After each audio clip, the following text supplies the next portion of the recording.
Hello दोस्तों, आज के इस वीडियो में मैं आपको बताऊंगा किस तरीके से आप अपना खुद का एक इन्वेस्टमेंट प्लेटफॉर्म बना सकते हैं। इस वीडियो में आपको स्टेप बाय स्टेप पूरा इन्वेस्टमेंट प्लेटफॉर्म बनाना सिखाऊंगा। और अगर आप एक डेवलपर है और खुद का कुछ इस टाइप का एप्लीकेशन बनाकर मार्केट में लॉन्च करना चाहते हैं तो इस वीडियो को देखकर आप स्टेप बाय स्टेप पूरा इन्वेस्टमेंट प्लेटफॉर्म बनाना सीख सकते हैं। और अगर आप एक डेवलपर नहीं है और फिर भी कुछ इस टाइप का एप्लीकेशन बनाकर मार्केट में लॉन्च करना चाहते हैं तो हमारी कंपनी है मकास सॉफ्टवेयर सोल्यूशन प्राइवेट लिमिटेड, जो करंटली अभी मार्केट में 2000 से ज्यादा एप्लीकेशन मैनेज कर रही है। तो आप भी कुछ इस टाइप का एप्लीकेशन बनाकर मार्केट में लॉन्च करना चाहते हैं तो स्क्रीन पे दिए गए नंबर पे कॉन्टैक्ट कर सकते हैं, नहीं तो डिस्क्रिप्शन में दिए गए नंबर पे कॉल या टेक्स्ट भी कर सकते हैं। तो चलिए देख आपका एप्लीकेशन बनने के बाद किस टाइप से शो होगा। एप्लीकेशन बनने के बाद आपको कुछ इस टाइप से शो होगा। एप्लीकेशन बनाने के लिए आपको तीन चीजों की जरूरत पड़ेगी। सबसे पहला आपका होस्टिंग, दूसरा डोमेन, तीसरा सोर्स कोड। होस्टिंग और डोमेन मैंने होस्टिंजर से परचेज कर लिया, परचेज करके आपस में दोनों को कनेक्ट कर लिया। कनेक्ट करने के बाद आपको कुछ इस टाइप से डैशबोर्ड शो हो रहा है। सोर्स कोड के लिए सिंपली आपको नया टैब ओपन करना पड़ेगा। नया टैब ओपन करने के बाद आपको सिंपली यहाँ पे makaas.in टाइप करना है। makaas.in टाइप करने के बाद makaas.in पे चले जाएंगे। वहां पे आपको सर्च में टाइप करना है इन्वेस्टमेंट टाइप करके आपको एंटर करना है। एंटर करने के बाद आपको सिंपली यहाँ पे येलो कलर की थीम आपको new investment app daily income करके शो होगा, उसको आप सिंपली ऐड टू कार्ट करके बाय कर लेना है। मैंने इसको ऑलरेडी बाय कर लिया, बाय करके इसको डाउनलोड भी कर लिया है। तो मैं आ जाता हूँ अपने वापस से अपने डैशबोर्ड पे। डैशबोर्ड पे आने के बाद मैं अपने डोमेन को सबसे पहले हिट कर लेता हूँ। डोमेन पे हिट करने के बाद हमें यहाँ 403 का एरर शो हो रहा है। इसका मतलब यहाँ पे अभी ये पूरी तरीके से फाइल एम्प्टी है।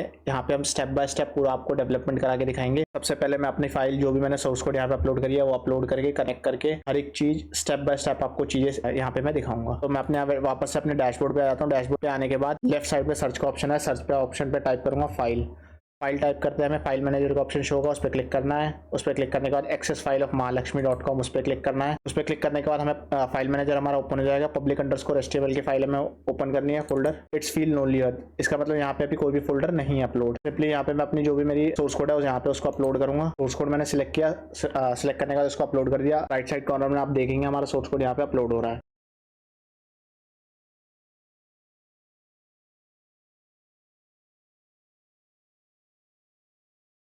सोर्स कोड जैसे ही हमारा अपलोड हो जाता है यहाँ पे आपको जिप फाइल यहाँ पे शो हो रही है। जिप फाइल सबको हम सिलेक्ट करेंगे। सिलेक्ट करने के बाद उस पर राइट क्लिक करेंगे। राइट क्लिक करने के बाद हमें जो एक्सट्रैक्ट का ऑप्शन हो रहा है उस पर क्लिक करेंगे। इस फोल्डर के हमें अंदर इसको एक्सट्रैक्ट करना है। public_html के अंदर ये एक्सट्रैक्ट करना है। तो सिंपली यहाँ पे डॉट टाइप करेंगे। डॉट टाइप करने के बाद इसको एक्सट्रैक्ट कर देंगे। एक्सट्रैक्ट करते ही हमारी फाइल यहाँ पे एक्सट्रैक्ट हो जाएगी। जो भी हमारी जिप फाइल है उसके अभी हमें नीड नहीं है, सिंपली उसको मैं डिलीट कर दूंगा। डिलीट करने के बाद मैं वापस से अपने डैशबोर्ड पे आ जाऊंगा। डैशबोर्ड पे जाने के लिए हमें जो भी हमने यहाँ पे फाइल टाइप किया है इसको रिमूव करूंगा। रिमूव करने के बाद ओवरव्यू पे क्लिक करूंगा। डैशबोर्ड पे आने के बाद उसको यहाँ पे सिंपली हमें डेटाबेस का ऑप्शन शो रहा होगा। डेटाबेस पे क्लिक करना है। डेटाबेस पे हम सिंपली अभी यहाँ पे आप देख रहे हैं कि कोई भी यहाँ पे डेटाबेस क्रिएट नहीं हो रखा। हमें सिंपली यहाँ पे एक डेटाबेस क्रिएट करना है। रैंडमली अभी मैं किसी नाम से डेटाबेस यहाँ पे क्रिएट कर दे रहा हूँ। डेटाबेस यहाँ पे मैंने क्रिएट कर दिया है। क्रिएट करने के बाद आपको डेटाबेस क्रिएटेड सक्सेसफुली का मैसेज शो होगा। उसका स्क्रॉल डाउन करके मैं नीचे आऊंगा। एंटर PHP माय एडमिन का ऑप्शन मेरे को शो होगा, उस पर क्लिक करना है। उस पर क्लिक करने के बाद जो भी हमारी डेटाबेस है उसको यहाँ पे इंपोर्ट करना है। इंपोर्ट करने के लिए सिंपली मेरे को टॉप पे इंपोर्ट का ऑप्शन शो रहा होगा। इंपोर्ट के ऑप्शन पे क्लिक करूंगा, चूज फाइल करूंगा। जो भी हमारी डेटाबेस की फाइल है उसको सिलेक्ट किया। सिलेक्ट करने के बाद स्क्रॉल डाउन करके नीचे आऊंगा। नीचे आने के बाद मेरे को इंपोर्ट का ऑप्शन शो होगा, उस पर क्लिक कर देना है। सिंपली यहाँ पे हमारा डेटाबेस की टेबल जो भी है वो सारी इंपोर्ट हो गई है। यहाँ पे सिंपली मैं अपने डेटाबेस पे क्लिक करूंगा तो जितनी भी मेरी डेटाबेस की टेबल्स है वो मेरे को सारी शो हो रही होगी। उसके बाद मैं अपने डोमेन पे आऊंगा। डोमेन पे आने के बाद मैं उसको रिफ्रेश करूंगा। रिफ्रेश करने के बाद आप देखेंगे यहाँ पे अभी सारी चीजें लोड नहीं हुई है। क्यों लोड नहीं हुई है? जैसे कि आप देख रहे हैं इमेज भी अनइवन सी आ रही है और सारी चीजें अनइवन से आ रही है। रीजन ये है क्योंकि हमने डेटाबेस और फाइल तो अपलोड कर दिया बट दोनों को आपस में कनेक्ट नहीं किया है। कनेक्ट करने के लिए मैं public_html की जो फोल्डर है उसको ओपन करूंगा। उसके अंदर config नाम का एक फोल्डर है उसे ओपन करूंगा। con.php नाम की फाइल को ओपन करूंगा। यहाँ पे सिंपली अपना डेटाबेस का यूजर नेम और पासवर्ड जो भी मैंने सेट किया है वो यहाँ पे सेट करूंगा। सेट करने के बाद Ctrl+S करके सेव करूंगा। सेव करने के बाद इसको कट करूंगा। तो connection.php में भी मैं इस सेम चीज अपडेट करूंगा। यहाँ पे अपडेट करने के बाद मैं वापस से बैक आ गया। बैक आने के बाद कंट्रोल फोल्डर को ओपन करेंगे। activity.php में हम डेटाबेस का यूजर नेम पासवर्ड सारी चीजें हम यहाँ पे सेट करेंगे। सेट करने के बाद dbaction.php को ओपन करेंगे। उसमें भी डेटाबेस का यूजर नेम पासवर्ड हम सेट करेंगे। सेट करने के बाद सेव कर देंगे। सेव करने के बाद वापस public_html के अंदर आ जाएंगे। वहाँ पे एडमिन फोल्डर होगा। एक एडमिन फोल्डर के अंदर इंक्लूड फोल्डर, उसके अंदर connection.php की फाइल ओपन करेंगे। यहाँ पे हम अपना यूजर नेम पासवर्ड डेटाबेस का सेट करेंगे। सेट करने के बाद मैं वापस अपने डोमेन पे आता हूँ। डोमेन पे आने के बाद उसको रिफ्रेश करूंगा। सिंपली आप देखेंगे यहाँ पे सारी चीजें आपकी लोड हो गई हैं और सारी चीजें आपको सही से तरीके से दिख रही है। उसके बाद सिंपली बाय डिफॉल्ट आपको एक यूजर नेम पासवर्ड मिलता है। यूजर नेम पासवर्ड से आप लॉग इन करेंगे।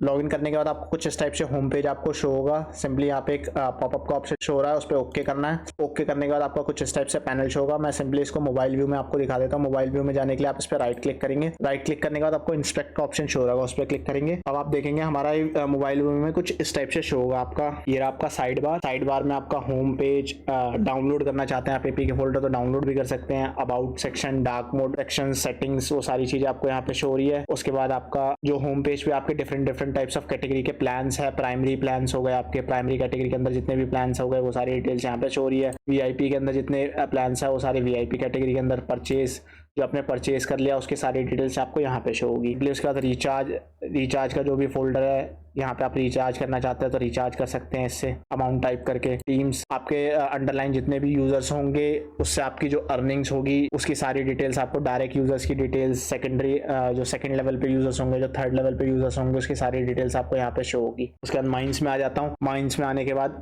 जो भी आपका बैलेंस होगा, बैलेंस आपको शो हो रहा होगा। उसके बाद एजेंट बैलेंस में आपके जितने भी एजेंट्स है उससे रिलेटेड जो भी आपकी अर्निंग्स हुई है उसकी सारी डिटेल्स आपको एजेंट बैलेंस में शो हो रही होगी। उसके बाद आपको डिपॉजिट डिटेल्स, जितनी भी आपकी डिपॉजिट आपने जो करी है उसकी सारी डिटेल्स आपको डिपॉजिट डिटेल्स में शो हो रही है। उसके बाद आप आ जाते हैं my bank account. My bank account में जितनी भी आपकी डिटेल्स हैं वो सारी आप, अगर आप ऐड करना चाहते हैं विड्रॉ के लिए तो यहाँ पे आप ऐड कर सकते हैं। फॉर एग्जांपल मैं भी एक ऐड करके दिखाता हूँ, test account number.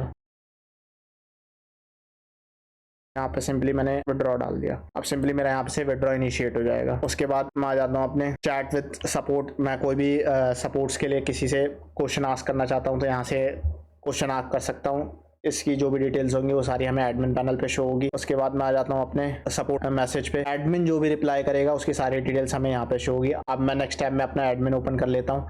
Admin open करने के लिए आपको सिंपली यहाँ पे मैं इसको डुप्लीकेट कर लूँगा। डुप्लीकेट करने के बाद यहाँ पे जो मैसेज रिप्लाई है इसको रिमूव करके यहाँ पे टाइप करूँगा एडमिन स्लैश करने के बाद आपको एडमिन का लॉगिन पैनल यहाँ पे शो हो जाएगा। बाय डिफॉल्ट हमें एक एडमिन आईडी पासवर्ड मिलता है, उससे हमें लॉगिन कर लेंगे। लॉगिन करने के बाद आपको एडमिन का कुछ इस टाइप से डैशबोर्ड शो होगा। डैशबोर्ड में आपको ओवरऑल जितने भी आपके एप्लीकेशन पे यूजर्स हैं, रजिस्टर्ड यूजर्स, वो आपकी सारी रजिस्टर्ड यूजर्स में डिटेल शो होगी। उसके बाद आपका जितने भी ओवरऑल टोटल विड्रॉ हुआ है आपके एप्लीकेशन पे उसकी सारी डिटेल्स आपको टोटल विड्रॉ रिक्वेस्ट में शो होगी। जितना भी ओवरऑल आपका रिचार्ज हुआ है पूरे ओवरऑल एप्लीकेशन पे उसकी सारी डिटेल्स आपको टोटल रिचार्ज में शो होगी। उसके बाद मैनेज एडमिन यूजर, सपोज आप मैनेज एडमिन यूजर्स के अंदर आ जाते हैं हम। मैनेज यूजर्स में हम अपने अंडरलाइन कोई नया यूजर एक ऐड करना चाहते हैं जो हमारा एडमिन पैनल मैनेज करे। तो सिंपली मैं एक सब एडमिन यहाँ पे ऐड करता हूँ। सब एडमिन ऐड करने के लिए मैं अपना कोई भी अभी नाम डाल देता हूँ। टेस्ट यूजर नेम क्या रहेगा, एजेंट है वो, क्या मैनेज करेगा, मैनेजर है वो, मैनेजर 2। इसका पासवर्ड डाला हमने, री एंटर डाला, ऐड कर दिया। सिंपली यहाँ पे अभी मैं जाके देखूंगा हमारा मैनेज यूजर में हमारा एक नया यूजर ऐड हो गया। अब इसको कोई जो भी हम रोल असाइन करना चाहते हैं, इसको एडिट करना चाहते हैं तो वो सारी चीजें हम यहाँ से कर सकते हैं। रोल असाइन करने के लिए हमें सिंपली मैनेज रोल्स में जाना है। मैनेज रोल्स में जो भी हमारे रोल्स हैं वो हमें यहाँ से, मैं जैसे मैनेज रोल्स में मैनेजर 2 है, मैनेजर 2 के क्या क्या रोल्स हैं, मैनेज यूजर्स में मैनेजर 2 यहाँ पे जो मैनेजर के रोल्स होंगे वो सारी डिटेल्स यहाँ पे हमें शो होगी। उसके बाद मैनेजर क्या क्या टास्क करेगा, मैनेजर 2 क्या क्या टास्क करेगा, मतलब मैनेजर 2 का जो डैशबोर्ड होगा उसको क्या क्या एक्सेस होगा कि क्या क्या चीजें वो मैनेज कर सकता है, वो सारी चीजें हम यहाँ से मैनेज करेंगे। मैनेजर 2 का एक्सेस क्या क्या, डैशबोर्ड एक्सेस होगा, यूजर की जितनी भी ट्रांजेक्शन हिस्ट्री है वो सारी एक्सेस होंगी। उसके बाद यूजर मैनेजमेंट एक्सेस होगा, प्लान मैनेजमेंट एक्सेस होगा। उसके बाद सिंपली वो डैशबोर्ड को लॉग आउट करेगा। सिंपली हम डिफरेंट टास्क जो है वो असाइन कर सकते हैं और टास्क यहाँ से मैनेज भी कर सकते हैं एडिट पे क्लिक करके। उसके बाद आ जाता हूँ मैं रिचार्ज मैनेजमेंट पे। रिचार्ज मैनेजमेंट, मैनेज रिचार्ज पे जितने भी आपके बाय डिफॉल्ट 2 टाइप के मेथड्स होते हैं। बाय डिफॉल्ट हम जो देते हैं इसमें मैनुअल मेथड देते हैं, आप इसमें ऑटोमेटिक मेथड भी इंटीग्रेट करा सकते हैं। उसके लिए आपको पेमेंट गेटवे परचेज करके हमें प्रोवाइड करना पड़ेगा या वो हम भी करके दे सकते हैं। तो मैनुअल मेथड में क्या होता है, आपकी सारी चीजें आपको मैनुअली वेरीफाई करनी होती है। मैनुअली वेरीफाई करके यूजर के वॉलेट से अमाउंट डिडक्ट और ऐड करना पड़ता है। बट ऑटोमेटिक मेथड में ऐसा नहीं होता। ऑटोमेटिक मेथड में सारी चीजें ऑटोमेटिकली वेरीफाई होती हैं, सारी चीजें आप ऑटोमेटिकली वेरीफाई होकर यूजर के वॉलेट्स में अमाउंट ऐड और डिडक्ट हो जाता है। तो सिंपली अभी बाय डिफॉल्ट जैसे मैंने बताया आपको मैनुअल मेथड देते हैं हम, तो मैनुअल मेथड में आपको पेमेंट्स जो इनिशिएट होगी उसकी डिटेल्स आपको पेमेंट अपडेट में, जो कंप्लीट हो जाएगी कंप्लीट पेमेंट रिकॉर्ड, जो रिजेक्ट हो जाएगी वो रिजेक्टेड पेमेंट रिकॉर्ड्स में डिटेल्स उसकी शो होगी। उसके बाद मैं आ जाता हूँ अपने यूजर ट्रांजैक्शन हिस्ट्री पे। यूजर ट्रांजैक्शन हिस्ट्री में मैं आने के बाद सिंपली यहाँ पे मैं प्लान बाय, जो मैंने प्लान बाय करूंगा उसकी सारी डिटेल्स मेरे को यहाँ पे शो होगी। उसके बाद जो मैं क्लेम करूंगा उसकी सारी डिटेल्स मेरे को मैनेज क्लेम हिस्ट्री में शो होगी। उसके बाद आ जाता हूँ मैं यूजर मैनेजमेंट में। यूजर मैनेजमेंट में जितने भी ओवरऑल मेरे एप्लीकेशंस पे यूजर होंगे उसकी सारी डिटेल्स मेरे को यहाँ पे शो होगी। मैं एप्लीकेशन मैं यहाँ से यूजर को पब्लिश अनपब्लिश मतलब विच मीन्स कि मैं चाहता हूँ यूजर का अकाउंट चले या मैं उसको बंद कर दूं, तो यहाँ से मैं पब्लिश भी कर सकता हूँ। यूजर के वॉलेट में अमाउंट में ऐड डिडक्ट भी यहाँ से कर सकता हूँ। सिंपली जो भी अमाउंट मैं सेट करना चाहता हूँ यूजर के वॉलेट में वो चीज यहाँ से सेट हो जाएगी। उसके बाद सिंपली मैं आ जाता हूँ अपने विड्रॉ मैनेजमेंट सिस्टम में। विड्रॉ मैनेजमेंट सिस्टम में विड्रॉ भी हम बाय डिफॉल्ट मैनुअल मेथड ही देते हैं। विड्रॉ के लिए भी सेम दो तरीके के मेथड होते हैं, ऑटोमेटिक एंड मैनुअल। मैनुअली आप सारी चीजें वेरीफाई करेंगे, मैनुअली आप यूजर के वॉलेट में अमाउंट ऐड और डिडक्ट करेंगे यूजर और यहाँ से अप्रूव करेंगे। जो जैसे ही विड्रॉ इनिशिएट होगा उसकी सारी डिटेल्स आपको मैनेज विड्रॉल रिक्वेस्ट में शो होगी। उसके बाद जो एक्सेप्ट कर लेंगे आपको एक्सेप्ट मैनेज विड्रॉ एक्सेप्ट में डिटेल्स उसकी आपको शो होगी। उसके बाद जो आप रिजेक्ट करेंगे उसको reject withdraw manage withdraw reject में आपको उसकी डिटेल्स शो होगी। उसका प्लान मैनेजमेंट यहाँ से आपको कोई भी प्लान क्रिएट भी कर सकते हैं। यहाँ पे सिंपली मैं एक प्लान आपको क्रिएट करके दिखा देता हूँ।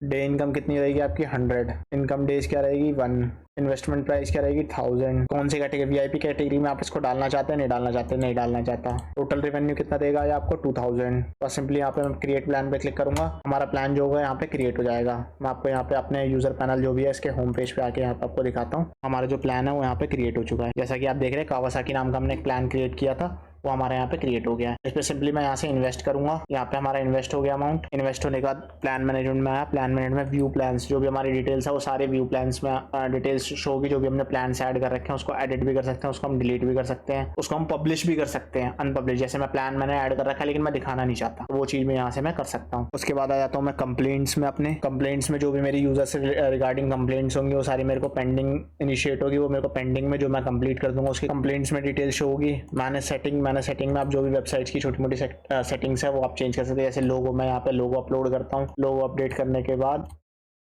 सिंपली हमारा यहाँ पे एप्लीकेशन पे हमारा लोगो यहाँ पे अपडेट हो गया। जैसे कि मैंने आपको दिखाया था माइंड्स में अभी यहाँ पे मैं एरर शो हो रहा था। सिंपली अब यहाँ पे देखेंगे हमारा लोगो यहाँ पे अपलोड हो गया है। उसके बाद यूपीआई डिटेल्स बाय डिफॉल्ट हम मैनुअल मेथड देते हैं, तो मैनुअली आप यहाँ से यूपीआई एड्रेस ऐड कर सकते हैं। सपोर्ट के लिए आप टेलीग्राम लिंक ऐड कर सकते हैं। यहाँ पे वेलकम मैसेज जो पॉपअप शो होता है ओपन करते ही वो आप यहाँ से एडिट कर सकते हैं, जो भी आप सेट करना चाहते हैं। मैनेज रेफर अमाउंट, रेफर करने पे कितना बोनस मिलना चाहिए वो आप यहाँ से मैनेज कर सकते हैं। गेटवे स्टेटस, मिनिमम विड्रॉ कितना होना चाहिए, मिनिमम रिचार्ज कितना होना चाहिए, वो सारी चीजें आप यहाँ से यूजर का विड्रॉ एक्टिवेट करना है, डीएक्टिवेट करना है, यूजर का रिचार्ज एक्टिवेट करना है, डीएक्टिवेट करना है, वो आप यहाँ से सेट कर सकते हैं। उसके बाद फॉर द सिक्योरिटी पर्पस मैं अपना जो भी एडमिन पैनल है मैं उसको लॉग आउट कर दूंगा। और इसी तरह की वीडियो अगर आप आगे भी देखना चाहते हैं तो प्लीज लाइक करें, शेयर करें, सब्सक्राइब करें गाइस।